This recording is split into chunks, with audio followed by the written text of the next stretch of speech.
Spawny gotta do? What?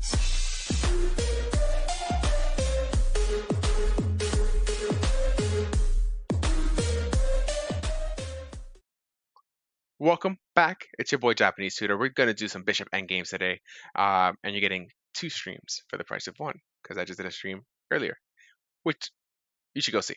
It's a very interesting stream on openings.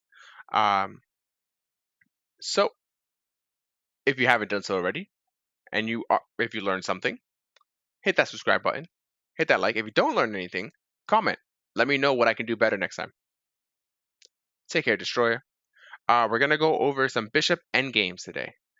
We're gonna do winning Bishop Endgames. You should not lose these endgames. All right, so we're gonna have the first position, which I'm gonna put up. Bam. All right. So it is white to move here. And I'll be rating anytime I see you on, by the way, chill stream. Thank you so much. Thank you so much, guy in a box or guy in box. And I'm gonna give you some time to try to figure this out. It is white to move. I'm gonna give you 3 minutes, and I want you to start once the music starts. Start calculating. Ready, set.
All right, you guys have 1 more minute left. 1 more minute.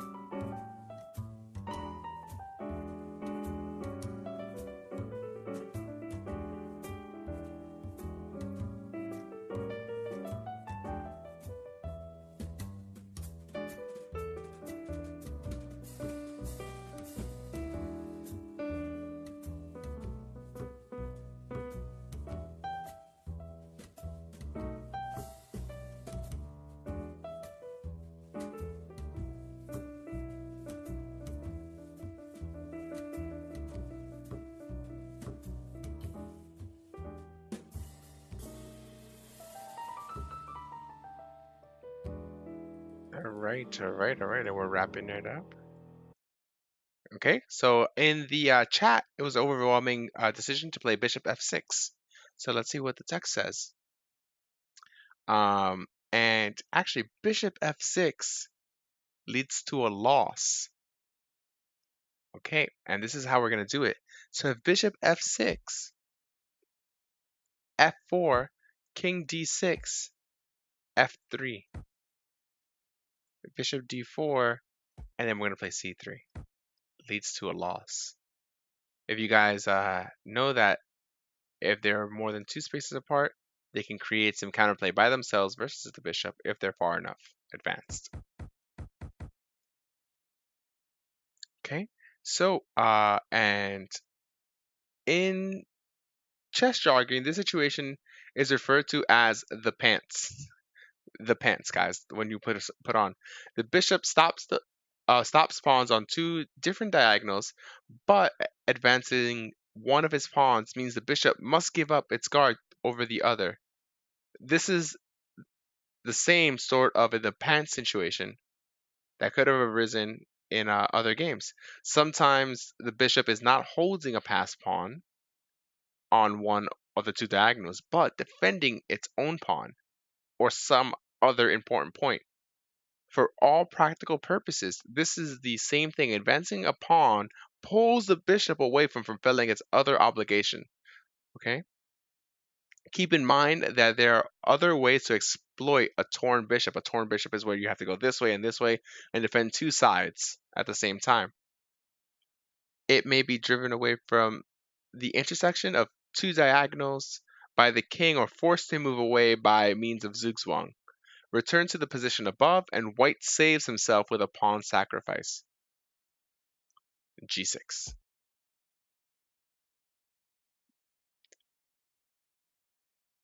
If f captures, and I'm threatening to play here, right? If f captures here, then we play bishop g5, and now the bishop covers the whole diagonal, and we can save the game. Okay. Rip. RIP chat. Yep. I wouldn't have moved my king. Should have pushed the king first. So it's king remaining close. Makes sense, but he drops his bishop. That looks nice. Covering all diagonals. Draw. Exactly. So sometimes it's not the most immediate move that you see. It's how can I use my pieces most effectively? And this is why studying is so important and understanding the concepts. Because sometimes when I play in tournaments, I go and I really calculate what are my pieces doing, what are their pieces doing, and what's the optimal strategy for my pieces. Not where does it look good. It's more about where is it going to be best placed, or where is it going to do the most work at, not where it just visually or aesthetically looks pleasing. So we're going to go over the one diagonal principle. The bishop now fulfills both functions from a single diagonal. It goes from c1 to h6, right? It covers that whole thing, which allows white to draw without difficulty. Rather than taking the pawn, black could have tried f6. So let's go back. Yeah. Let's go. Let's go back here. So black could have tried to play f6 instead, but f6 fails. Hoping to f6, hoping to get the pants situation. But that's not going to work because of... So you cannot play here because now you get the pants situation. Something just happened in the chat. Thank you, Destroyer, for hosting with one viewer. I really appreciate it. Thank you for hosting. All right, and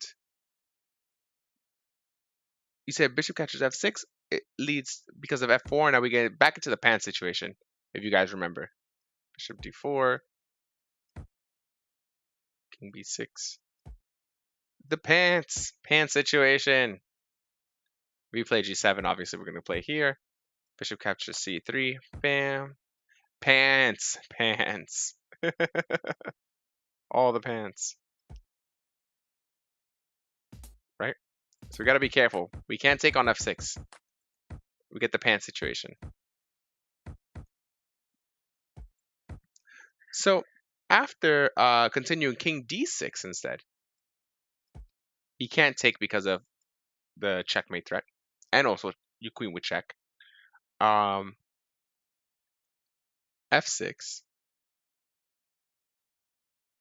See, king d6, and then after king d6, king f8. If you play f4, they said that f4 is just bad because of bishop e7. And now I'm going to play here, and I'm going to checkmate you in two because your king is stuck.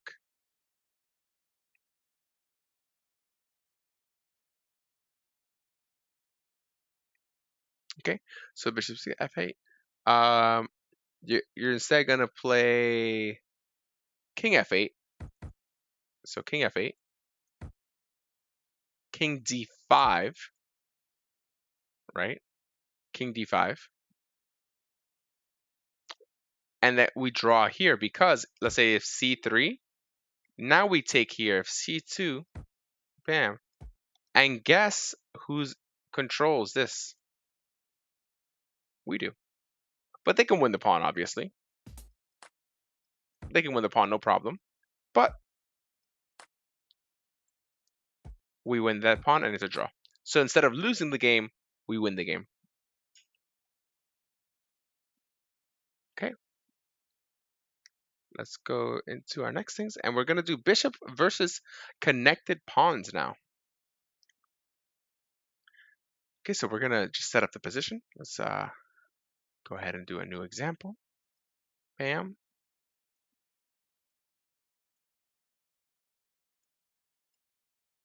And hopefully everybody's having an amazing day. I know I am. All of you guys are here hanging out with us. So just want to say thank you for that. All right. So it is white to move here. The following instructive ending demonstrates the most important ideas for the position involving connected pawns. So first we're going to examine what happens after king c5, king f6, king d6, trying to shoulder, right? White's pawns are going this way. Gotta love boxing in the king. I'm sneaking on at the moment so you would not be chatting too much. You just don't lose. I've been awake all night. I've got work today. Oh no, who am I talking to? I'm talking to you guys. Okay, so king c5, king c6, king d6 shouldering. We are definitely in here. Thank you for that. King d6. White's plan works after if he plays king f7, trying to shoulder. Now we just play. Now we play b4, and you play king e8. Now we oops. Plays king e8, trying to come around. b5.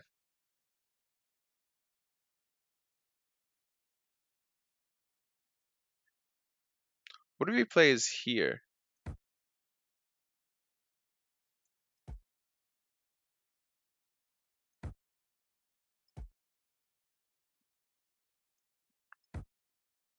Yeah, I don't think that, wait, I don't like the text. Really? Why is this winning for black? It says that b5 is winning, but I don't think so. It says that b5 is winning. What if he plays, wait, what if he plays here?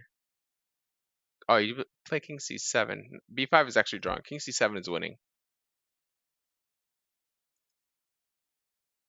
Yeah, he made a mistake in his book.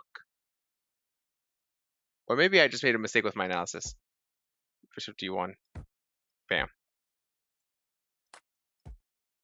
And that's winning. Oh, I mean, where are you getting the moves from? Is someone talking to you? Who knows? I have a book. Make sure your king covers the long diagonal so the bishop or king cannot outpost on a8. Yeah, exactly. So in response, black employs a standard technique which Mark Dvoretsky calls pawns in the crosshairs, attacking the enemy pawns with the bishops. The point to this attack is either to force the pawns to advance, which aids in the task of their subsequent blockade, as in the present example, or else to tie the king to their defense. Okay, so let's go back. So here, king c5, king f6, king d6, bishop d1.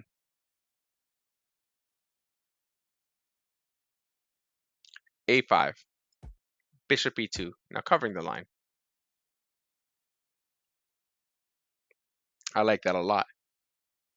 b4, bishop f1, just maintaining the diagonal. King c6, king e7, b5, king d8, and it's a draw.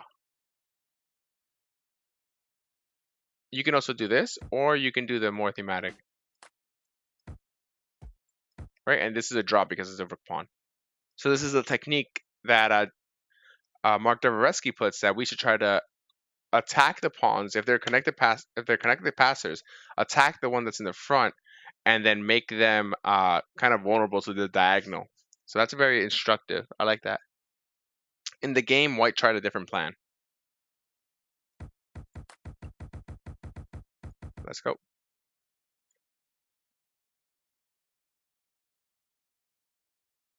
Okay. I've managed to sack a rook and I lost endgame one's forced draw. Yeah, definitely. Definitely. I've done that trick many, many times. So the game went king a5, king f6, b4. How does black defend now? The attempt to put the king in front of the pawns, as he did at the c5, no longer works. So let's see the technique. This scheme of interaction between the king and pawn securing their passage to the queen square is, I suggest we label autopilot. Later, we shall have further reason to refer to it. Black is saved by another, also quite widespread technique, the tail hook. And thank you so much, Conrad, for following. So we're going to go right into it. The tail hook. Tying the king to the rearmost pawn from behind. We shall use the defensive method also in the endings of rook versus two connected pass pawns. So you're going to play king e5 here. b5, king d4. King b6. What if they play b6 here? We can just play here, right? King a6.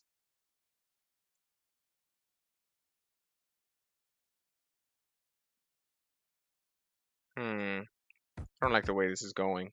I want to put my bishop here. Let me make sure that I follow the right. Yeah, king a5, king f6, king e5, king d. Oh, he didn't go d5. He went to d4. I'm sorry, guys. So king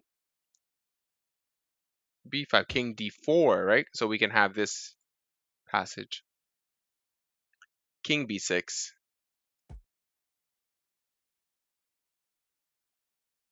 Bishop to f3. Cutting off the line. Bam. a5. King c4. a6. Trying to get a queen. King b4. a7. One last task for black. Now the waiting game, bishop g2 fails. Okay. To king a6. So we're going to just do a8. We have to put it here. Let's not wait.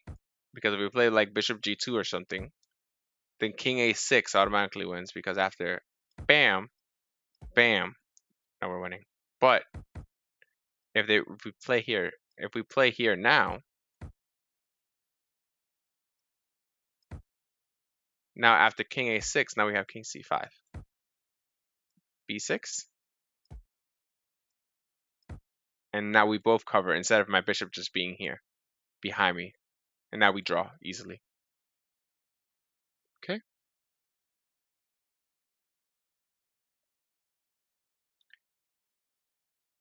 So that was basically it.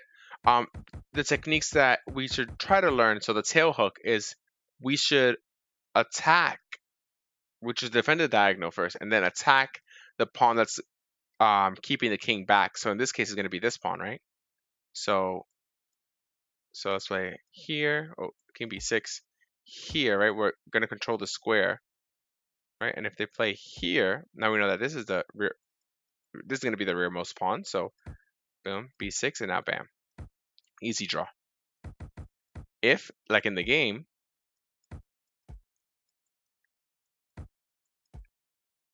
make sure that instead of going on this line, you play right in the corner. That way, if they go here, then you go here. If you don't do that, and let's say you play like, oh, I can just play anything on the diagonal, you can't, because let's say you play here, king a6, you can't play king c5 anymore, because now b6 just wins. and now you don't control it anymore. So that make sure that you do the tail hook maneuver correctly. I just want you to know the ideas so that if you are in a losing position, you can win. If you are in a winning position, you know what to avoid. That way you can win more effectively. Okay? So that's it for today, guys. And thank you so, so much for being here. Um, if you learned something, please go ahead and subscribe and hit the notification button and like this video. If you didn't learn anything or you think that this is totally trash, give me a comment down below and I can try to improve. That's all for now. Thanks.